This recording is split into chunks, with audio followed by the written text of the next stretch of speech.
Picture, if you will, an apple. It's red or green, it's crunchy and juicy. It's a very nice apple. And that apple has a market value. Now, picture a change in the world that results in everyone deciding that apples should be free. In that scenario, what happens to the people who plant and grow and harvest the apples? They still have a product, but they can't get paid in the way they used to. Now picture that apple is in demand everywhere. Every time you turn on your TV and see a commercial, there's that apple. When you download an app for your phone, there's that apple. In the movies, in video games, in restaurants, there's that apple. In 2014, the music business is kind of like this. Everyone wants to use music because music sets moods. It creates emotions. It makes people want to dance. In other words, it has value. Yet the marketplace says it's free. This is the dilemma that people who make music find themselves in today. It still costs the same to record and press and promote an album, yet we can't sell this product like we used to.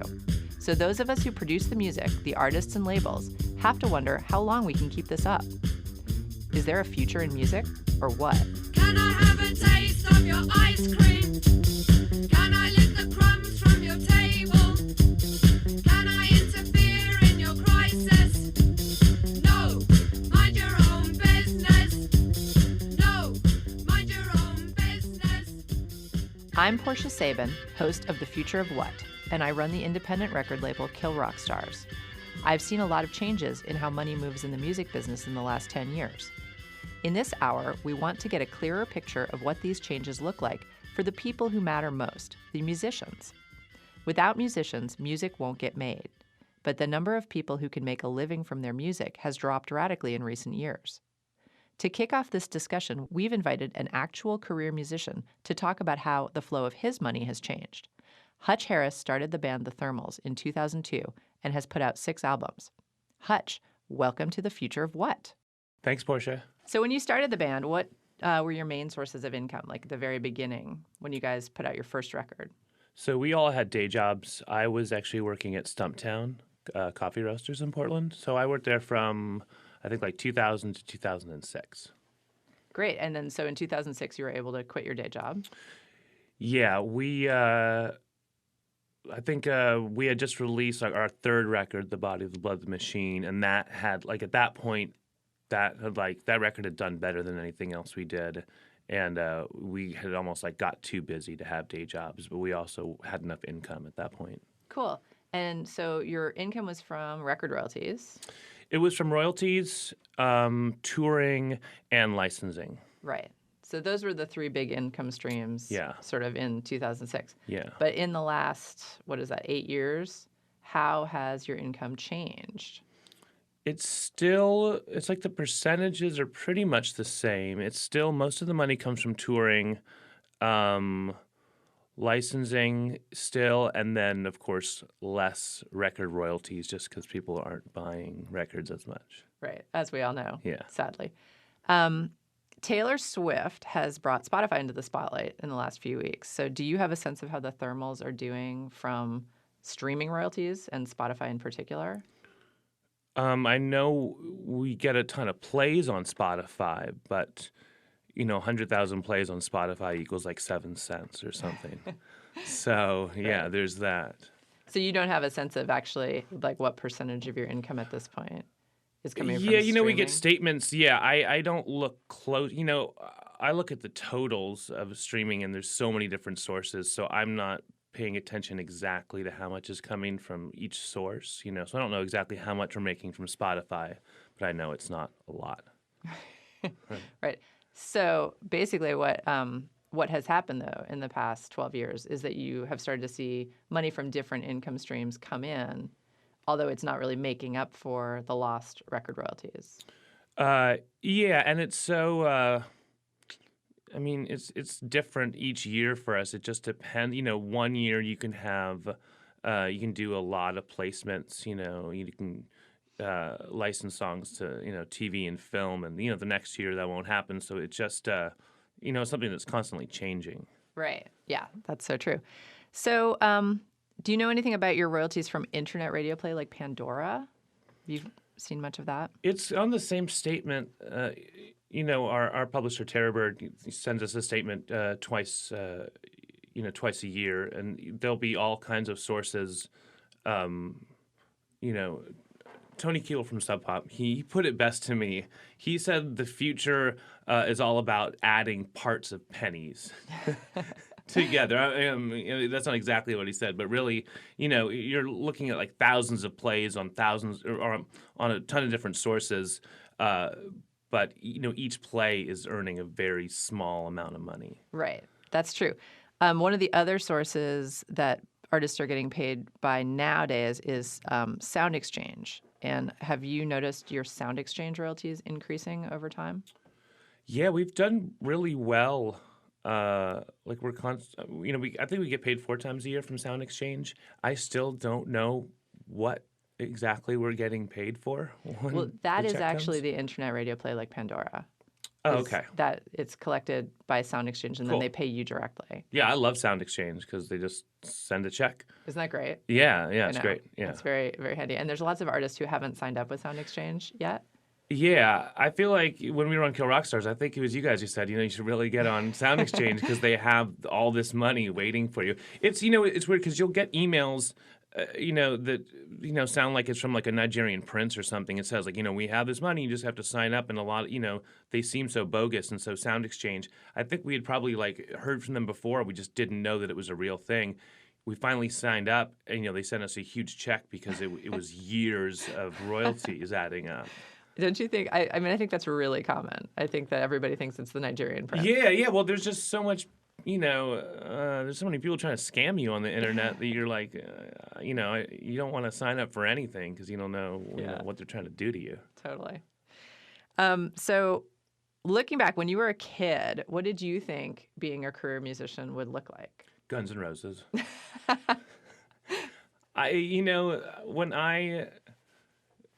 I'm almost 40 years old. So when I was, I was in high school, the big bands, before Nirvana, Nevermind came out when I was like 16 years old, so I had like it was perfect. But before that, I was listening to, Guns N' Roses. I was listening to like classic rock and then butt rock, like from the 80s and early 90s. I didn't know, obviously in the 90s or late 80s, like indie rock was really starting to be like something, it was becoming like as real as like what was on the majors. But, when I was like middle school and like, early high school, like all I knew about being in a band is that, you put on makeup and leather jackets and made millions of dollars. So, which was never going to be my life. When you meet kids today who are in new bands, do they seem to know what they're getting into? Like, do you think that they have realistic expectations of how they're going to make money? No, but you need to be kind of delusional to think that you would ever be successful in entertainment, in any area of entertainment. I think what's weird is that kids now are like really savvy about promotion and, social networking and like being on the internet, but they're focusing less on like actually being good at what they do. So anytime, bands will always, or, sometimes ask me for advice. And my advice is usually, focus on actually being a good band first and then worry about the business. Because they kind of start sometimes by focusing on the business, and it's not going to work if your band's no good. Hutch Harris of the Thermals is talking about his money here on The Future of What. We're going to hear more from Hutch later in the show. We turn now to an issue currently unfolding concerning digital performance royalties. As Hutch just mentioned, there are a lot of new income streams for artists now. The nonprofit organization Sound Exchange is mandated to collect digital performance royalties for labels and artists for internet radio play. However, songs written prior to 1972 are not covered by U.S. copyright law and thus have historically been ineligible for digital performance royalties. In mid-November, a federal judge in Manhattan ruled that the satellite radio company SiriusXM had to pay Flo and Eddie of the band The Turtles royalties for playing their pre-1972 music. That came after a similar ruling in California and is the third such ruling in the past 3 months. Emily Green is a journalist with the Daily Journal, a California legal paper, and she joins us to discuss this issue. Emily, thanks for joining us on The Future of What. Thanks so much for having me. So, can you give us an overview of this latest case? Yeah, so the basic gist of it is that Flo and Eddie from the group The Turtles are embarking on this groundbreaking lawsuits and they're winning. And what they're saying is that they are entitled to royalties on recordings that they made before 1972. And they say, well, yes, we are not entitled to royalties under federal law, but under state law, they say we are entitled to royalties. So federal copyright law doesn't cover pre-1972 recordings, but each state has a different statute. That's right. Each state has a different statute, and that's what makes it a little complicated. So right now, they've filed lawsuits in California. They won, and that was sort of the first of it. And I think that the thought is maybe that's going to lead to a groundswell of other lawsuits and potentially other victories. And that's where we are right now. They've also filed a class action in New York, Florida, and California seeking $100 million from Sirius. Do you think that the state wins suggest that there might be a change in the federal law at some point? I think that it could very likely lead to a change in the federal law. Earlier this year, in May, a bill was introduced in Congress. It's called the Respect Act, and it would establish performance royalties for all recordings made before 1972. The bill is supported by some big-name people, including the Allman Brothers, Al Green and Roseanne Cash, who is, of course, the daughter of Johnny Cash. We have to see what's going to happen to that bill. It's pending currently. So SiriusXM paid out $342 million last year in royalties, according to the New York Times. What might they have to pay out in settlements if other pre-1972 artists follow Flo and Eddie's lead? You know, I think that's a big unknown. Right now, Flo and Eddie are asking for a lot of money. As I mentioned, they are suing for $100 million against Sirius. They've also filed a lawsuit seeking $25 million in California alone against Pandora.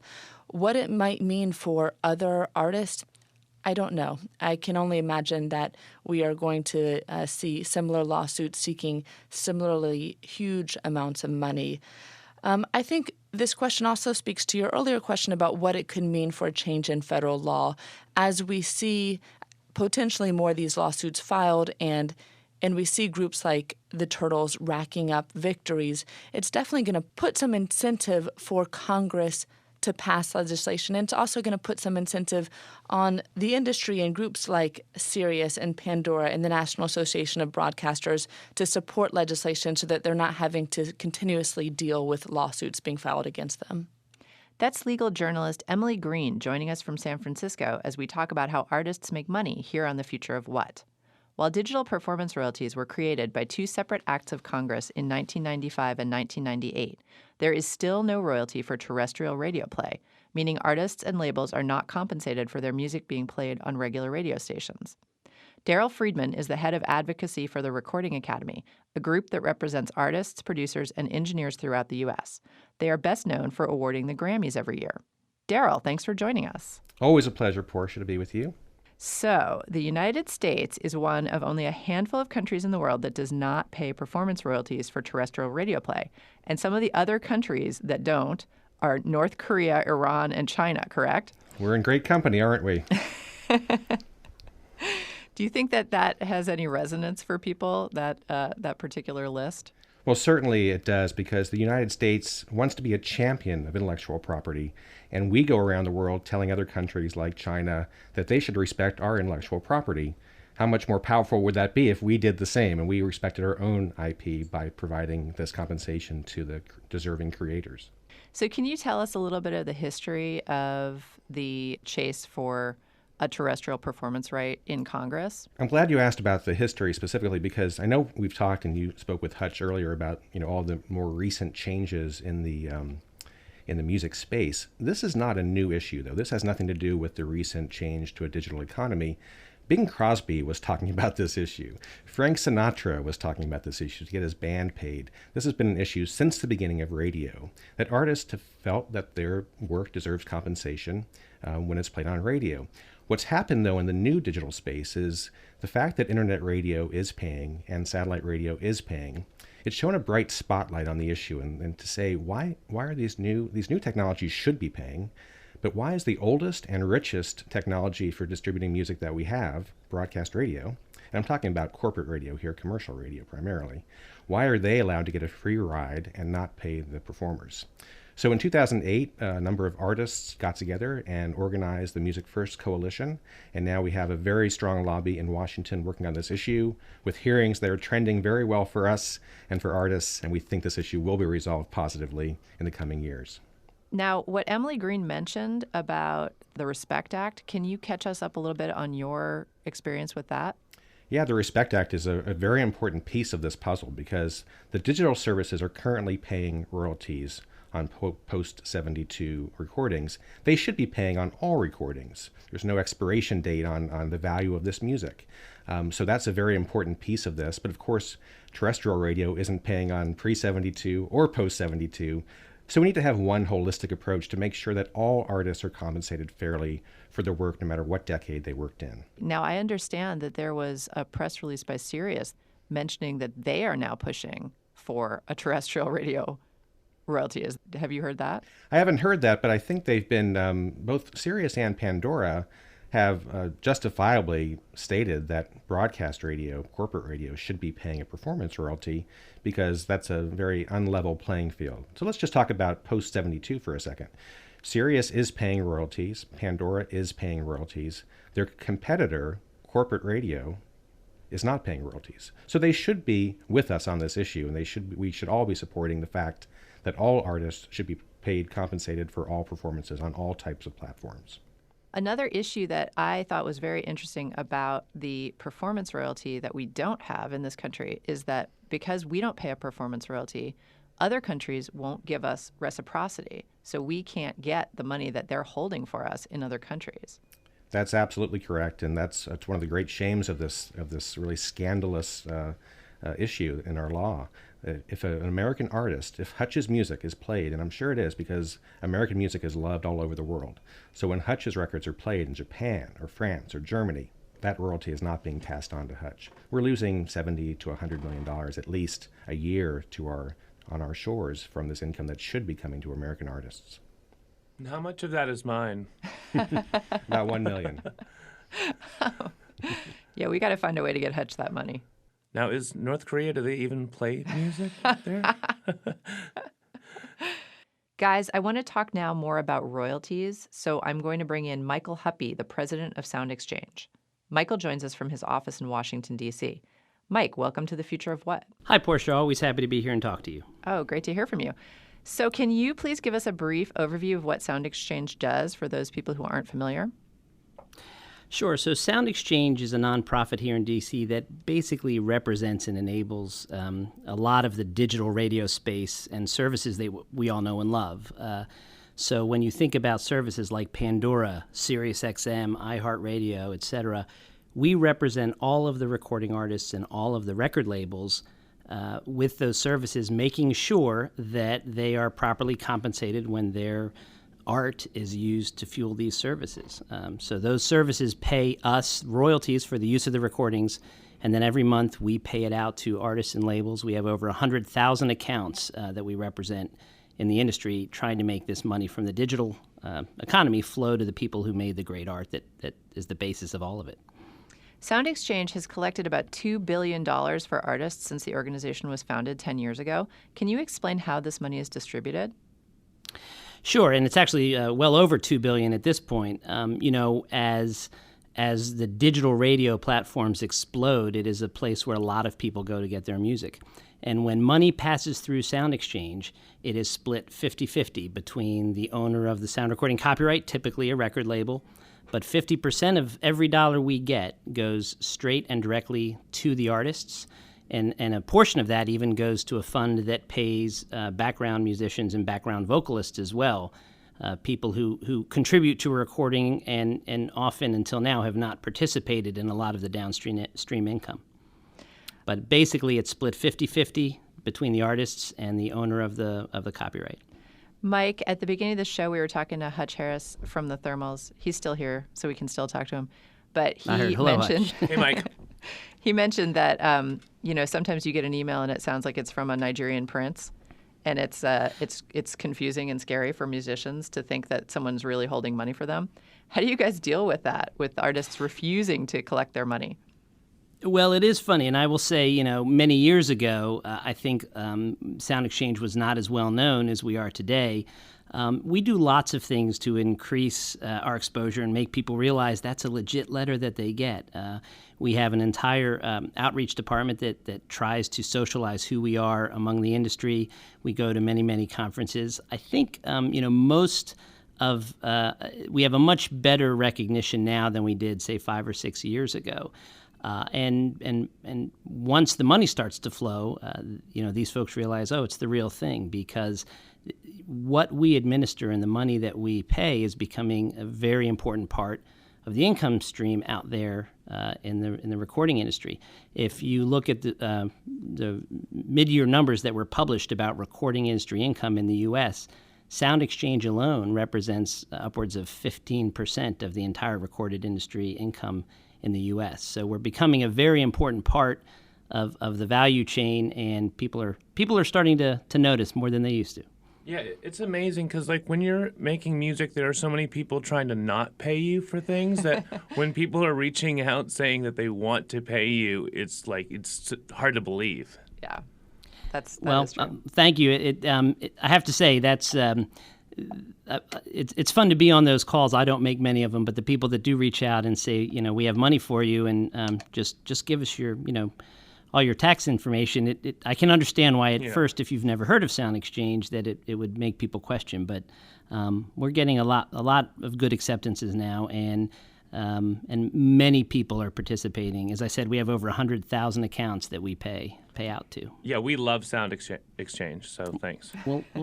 Well, excellent. Appreciate it.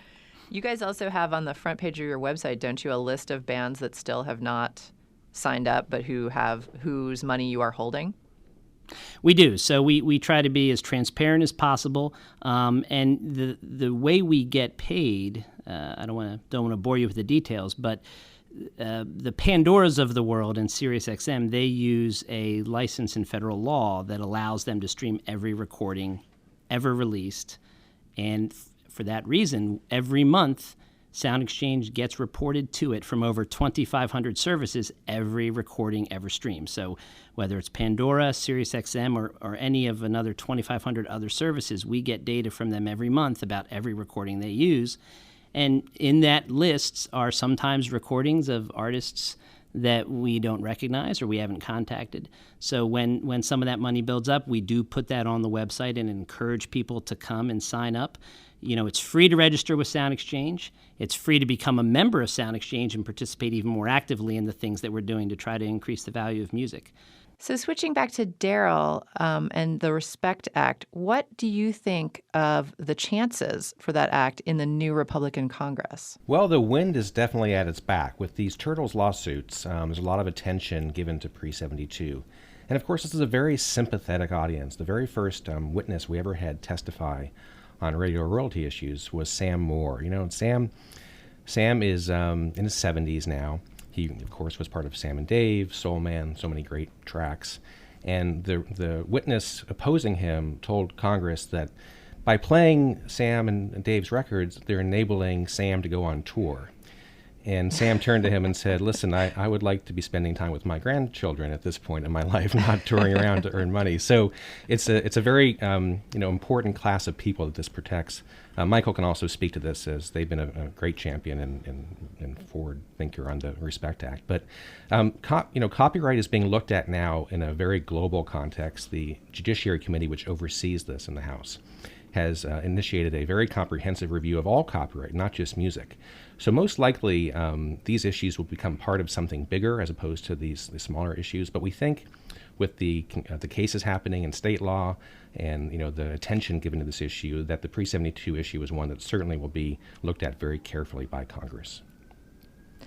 I was actually there on the Hill that year that Sam came, and I have to tell you, I've never seen anything like it. The Congress people were freaking out. The ones who are old enough to remember his music. Have you guys, Daryl and Mike, have you seen lots of things like that with Congress people just getting really excited with? Oh yeah, there's a great synergy between members of Congress and musicians. I remember we had a meeting one time with Lyle Lovett and Senator Orrin Hatch, and these two people could not be more different, as you can imagine. And Senator Hatch is also a songwriter, and he played one of his songs for Lyle. And Lyle said, Wow. I really like that song, and I want to put a hold on it, which means an artist says they want to have the right to record it. So at the end of the meeting, we were in the hallway, and I said to Lyle, I said, that was really nice of you to say, that you want to put a hold on Senator Hatch's song. And Lyle Lovett said, no, I'm serious. I want to record that song. It was great. So there's been a number of stories just like that where they really relate to each other, and they really, I think, respect each other. Oh, that's amazing. Mike, do you have and anything to add? Sure. We've had the same experience. We work hand in hand with the Recording Academy on a lot of these issues, and Daryl and I have done a lot together on the Hill, and we've had similar experiences where we take some of our members up. I remember one case where Martha Reeves, who's actually on our board, the Sound Exchange board, we took her up to the Hill and took her on some visits. And there was one particular congressman who will remain unnamed who insisted on doing the trademark dance of her band, and they really connect with the artists, as Daryl was saying, in a way that and it's for lots of reasons. One is it reminds them of their childhood, and music is special for all of us, right? It's not just when we talk about the Respect Act, when we talk about FM radio not paying artists. Yes, it's a financial issue for sure, but more than that, it's a fairness issue and it's a cultural issue. Music is so much more than just part of the economy. It is part of who we are as a culture. It's part of what people remember growing up. It brings back memories, which just makes it all the more outrageous that these services are making as much money they are off the art of those artists and not paying them. FM radio, the music part of FM radio makes $15 to $17 billion a year. $16 billion a year off drawing a crowd with the recordings. And they don't share a penny of that with the artists. It's just a matter of simple fairness. Put aside all of the complicated copyright law and history and politics and turf wars. It's a matter of simple fairness. That seems like such a no-brainer, but of course the other side does have some sort of point that they're making, right? And we tried to get a hold of Sirius and Pandora for this broadcast, and we could not get a hold of anyone to give us their side of the story. So can you guys at least tell us, what are they saying on the Hill when they go to the Hill and talk to Congress? Well, one of their big arguments is, well, it's promotional, and you should be thankful that we're playing your recordings on FM radio because it's driving CD sales. But the fact of the matter is, CD sales are becoming a less and less important part. They're still important, but they're becoming, just part of a broad array of revenue streams that people need to tap into in order to make a living. But really, Portia, even more than that, whether it's promotional or not isn't the sole question. When radio stations like the one that you'll be broadcasting this on, when radio stations broadcast a local baseball game, it's absolutely true that they're helping to promote the baseball team and help them sell merch and tickets. And nobody for a second would question that they have to license the rights for that baseball game. Or if I wrote a book and, Portia, you made a movie out of that book, I'm going to sell 1 million more books if that movie is successful, because people are going to see the movie and want to read my book. Your movie is promoting my book. But nobody for a second would expect me to give away the intellectual property in my book so you can make that movie because you're, quote, promoting me. In all other areas of industry and certainly intellectual property, people that create this art have a right to help control whether they think it's promotional and at what price they would give it away. I don't understand why music is different, and that type of promotion allows radio to take it without pay and make $15 billion a year off of it. Yeah, I would just add that, even the National Association of Broadcasters' own argument that they did a study, a very biased study about the promotional effect. Even if you look at that, the promotional effect was just a minuscule part compared to the revenue that they make from music. And this really has nothing to do with the fact that CD sales are lowered or anything. This has been an issue for decades. It's just that music is property. It should be compensated. There's no real argument on the other side, and I think it's very obvious because none of them agreed to be on the show today that they don't have an argument. But they do have some political clout, and they've been using their political pressure to influence Congress. That's changing now. Over the past couple of years, you've seen that becoming less and less effective, and artists are speaking out more and more and becoming more powerful on Capitol Hill. And I see you're seeing this trend very positively for our side now. That's Daryl Friedman. He's the head of governmental relations for the Recording Academy. And also Mike Huppy. He's the president of Sound Exchange. Daryl and Mike, thank you so much for joining us. Thank you, Portia. Thank you.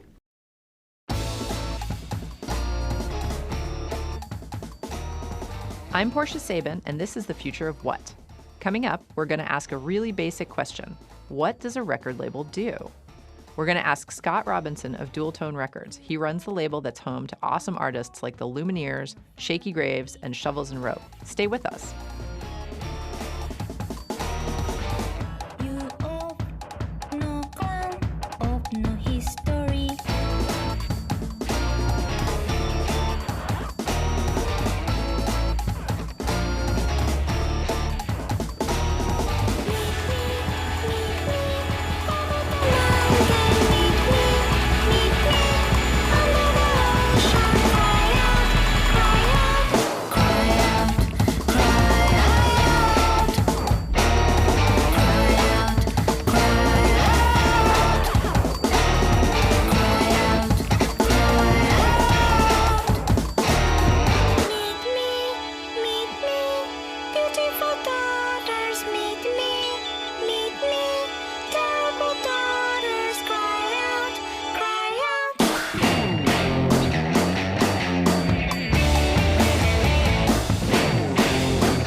I'm Portia Sabin, and you're listening to The Future of What? It seems very basic, but a lot of people don't really know what record labels actually do. To answer this, we're talking to Scott Robinson. He's the head of Dual Tone Records, home of the Lumineers and other great bands. Hey, Scott, how are you? Hello, hello.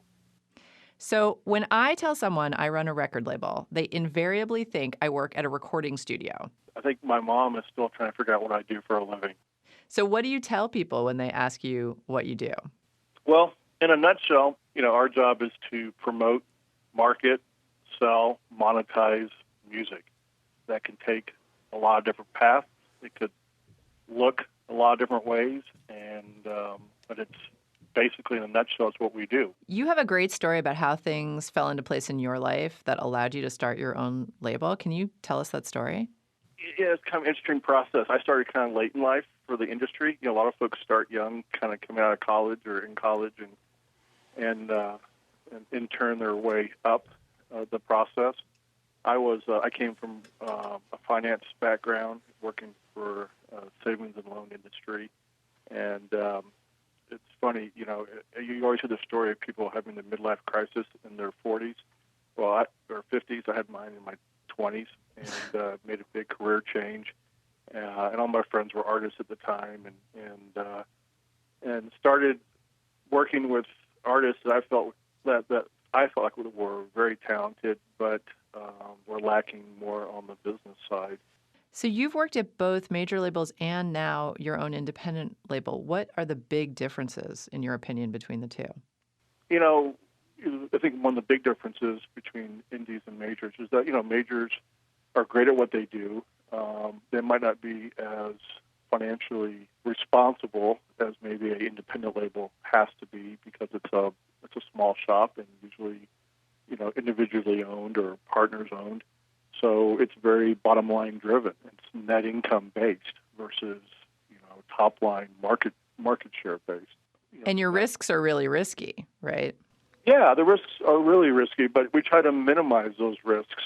We're not in the business of, playing the lottery here. We're dealing with art and art form.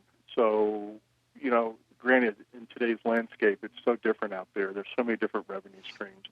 It's not like it was when there was one or two primary revenue streams 15 years ago.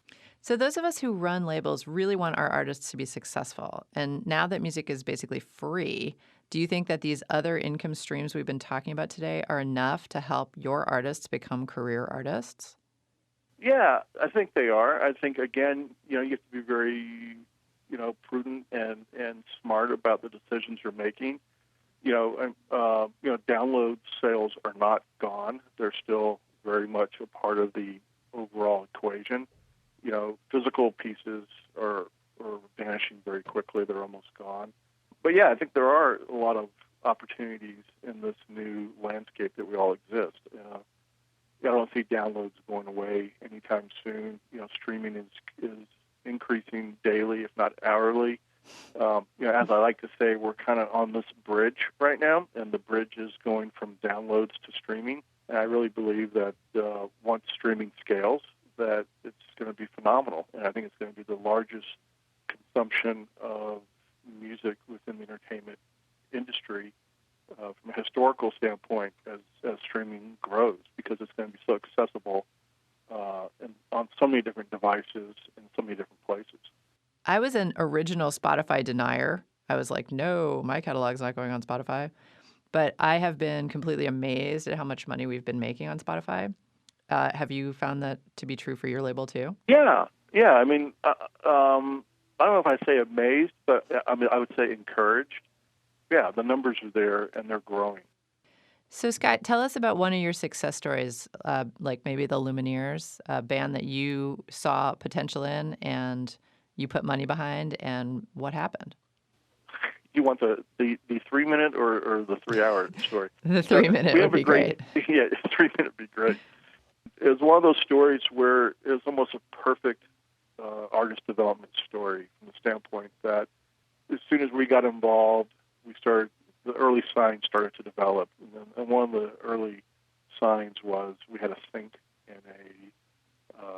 a TV show in a season finale, and the record wasn't available, the single wasn't available online. All there was footage from a house concert of them performing the song. And we saw the reaction from that sync placement that was substantial, where there was extremely large social media activity of folks talking about that song, talking about how to find that song. So we saw an early reaction of that just through social media platforms. And at that point, we were setting up radio, and the game plan was and it was one of those perfect storms where as touring started to build, radio started to build, sync started to build, and everything followed in suit in the perfect storm, where the press was coming in, late night TV was locking in, and it was one of those things. I remember looking back at it, where the industry is really known, which is sad to say, for perception is bigger than reality, because everyone's hyping everyone else across multiple platforms. And I remember early on, this was a project where reality was bigger than perception. And we had to spend quite a bit of time and effort to educate on all fronts, if it was radio programmers, if it was music supervisors, and even if it was venue buyers, because there was times where the band would come to a market when they were just starting off playing to 50 people, but we knew the airplay that was happening and what was developing within the region or the market. We're like, look, this band's worth 3,000 tickets now, 2,000 tickets, 5,000 tickets. So it was really interesting where we had to educate everyone, and we had to educate radio. how this was reacting at one format and how we thought it was going to react to another format. And so it was one of those. It was really fun from that standpoint because it was more about telling the facts versus what we all experience a lot in the industry, which is a lot of hype. Wow. In a nutshell, that's how it rolled out. And also, I mean, these artists, the bandmates, I mean, they worked extremely hard. And it all started with a sync placement, which is so interesting because while you were talking, Scott, I was thinking about the fact that the Thermals used to be famous for having turned down a fairly lucrative sync spot for Hummer. Yeah, I think again, you get to vet through all opportunities. We do a lot of syncs here at Dualtone, and mainly a lot of TV, and a few films a year and a few commercial spots a year. But not every sync opportunity is a must-have, and you got to make sure it fits with the act, with where the act is going and their philosophy. And there's been, even on the Lumineers down to some developing acts here, we've had declined opportunities because it wasn't the right look or the right fit. So not every sync is a bullseye. But we found that to be a huge driver in an overall campaign. Over the last 5 to 8 years, 10 years, music is a big part of film and TV these days. And It is. It really has a subculture of people that are really into what has been synced or placed in shows. Yep, and it can be incredibly important to an artist's career. Yeah. So Scott Robinson is the head of Dualtone Records. He joined us by phone from his office in Nashville. Scott, thanks so much for coming on The Future of What. Thank you. Good talking with you guys.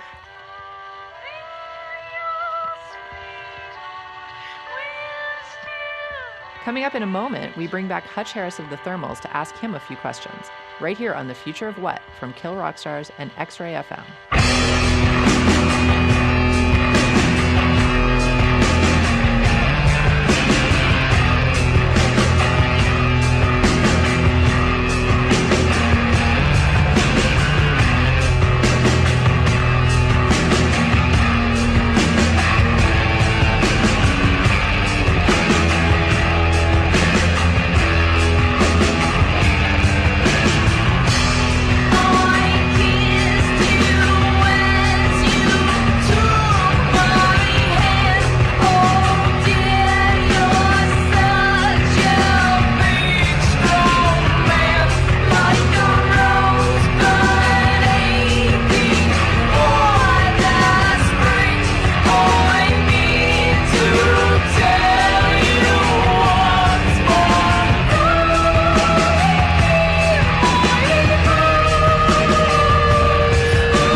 And we're back on The Future of What. I'm Portia Sabin.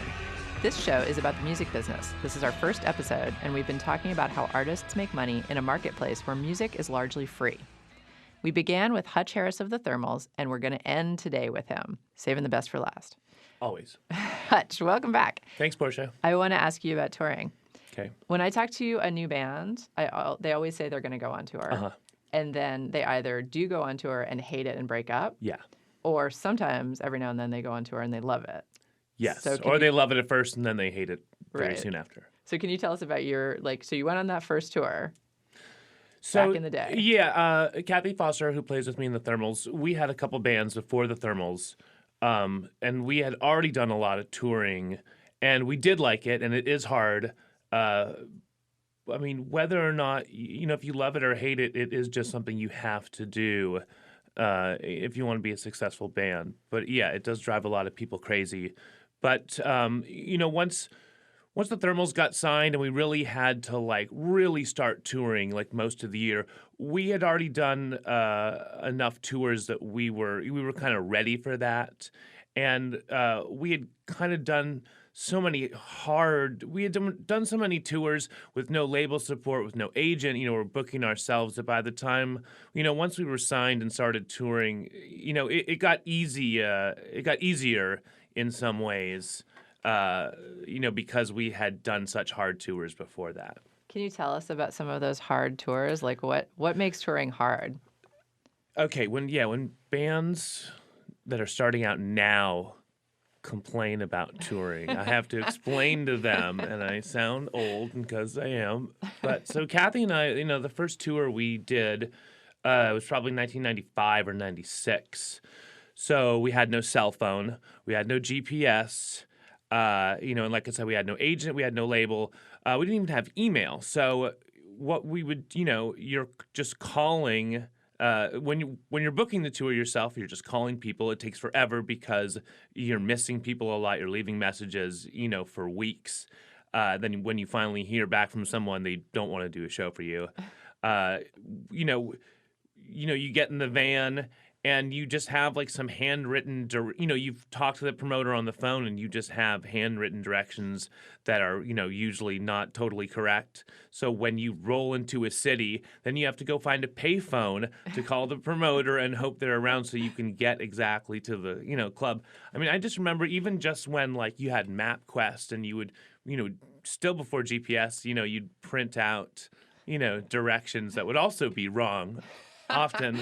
Right. So now today, when you think you have a cell phone, you have a smartphone, you have GPS, it's so much easier than it used to be, which is great for us. It's so much less stressful than it used to be. But I mean, still touring is stressful.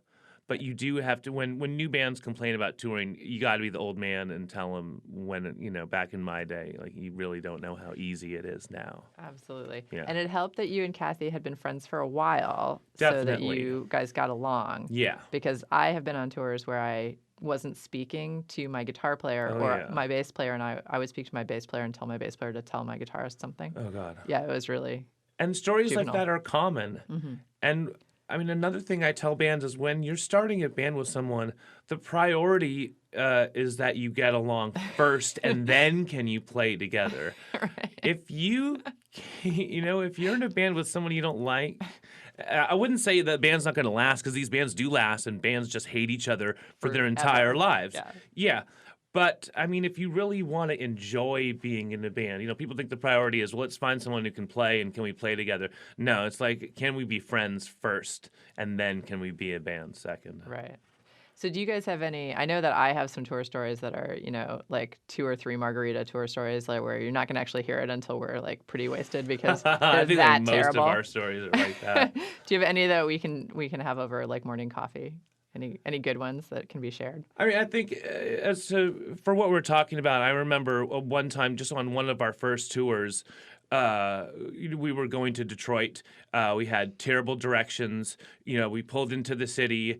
We're like driving around, forever looking for a payphone. Finally find a payphone. Promoter's not answering. Driving around even longer, trying to find the club. We never found the club. And this is almost 20 years ago. So this was not, this is not a fun time to be driving around Detroit. Right. Aimlessly, not aimlessly, but trying to find the damn club. Eventually, we just left the city. Right. Never found the show. We just turned around and left. Never knew what happened. Never heard back from the promoter. There was no way. Wow. Maybe he called us at home, but we never knew. Wow, that's amazing. Yeah, so it was a huge missed opportunity for us. I managed a band one time who we booked a tour. I mean, I booked the tour, so it was the same deal. And they showed up, and the venue had exploded the night before, and there was a hole in the ground. Oh, that's nice. Yeah. Yeah, it's that kind of thing. You might be Does relieved happen. at that point. I know. You're You're like, oh, thank God, we can all just right, go home. yeah. Oh my goodness. So, in addition to GPS, has anything else changed that's made you more comfortable on the road, or is it just literally just getting used to it and knowing what you're doing? It's nice if you can, there's companies like Bandigo that rent sprinters to bands, or there's more than one company like that will, if your band can't afford a van, to buy a van, but you can afford to rent one from your tour, and you can rent a sprinter, and they put like an Xbox and there's like captain's chairs in it. It's a lot more comfortable than like a broken down like 85 Chevy van, which is what we used to tour in. Right. So yeah, there's a lot more like facilities. There's a lot more options for bands like that.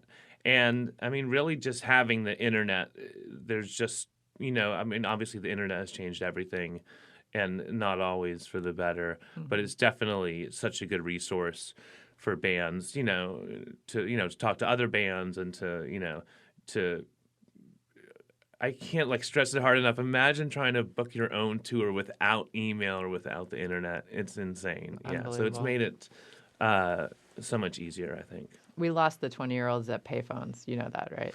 Oh, We have yeah. no yeah, idea yeah. what No we're talking idea. about. Yeah, I know. Well, Hutch Harris is the lead singer and guitar player of the Thermals. He joined us here in studio. Hutch, thank you so much for coming on. Oh, yeah. Thanks for having me. I'm not looking to find a pot of gold. I will paint you a picture that's inside my head.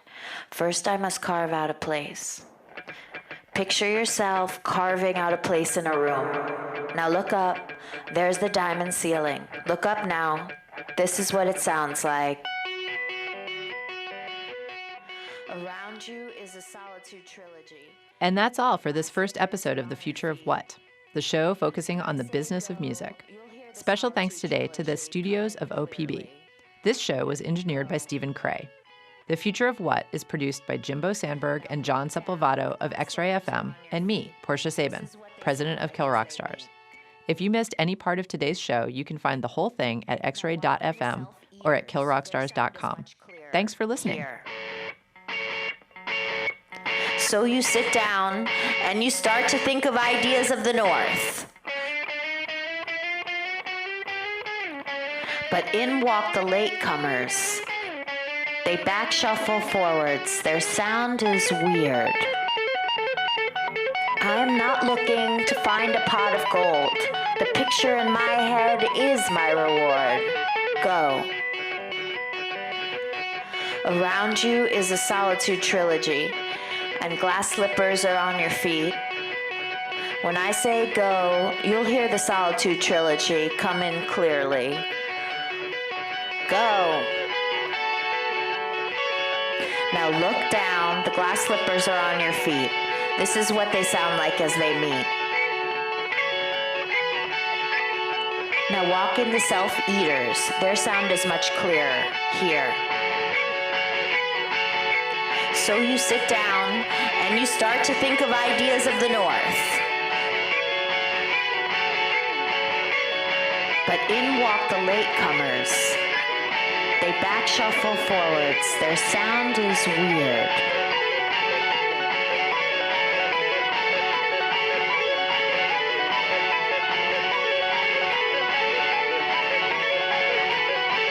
See how easy to dream a scheme of sounds in your head. We must dream on. We must dream on. You see the pieces fall away from the outer shell. We must dream on. We must dream on. So you see, I am not looking to find a pot of gold. The picture in my head is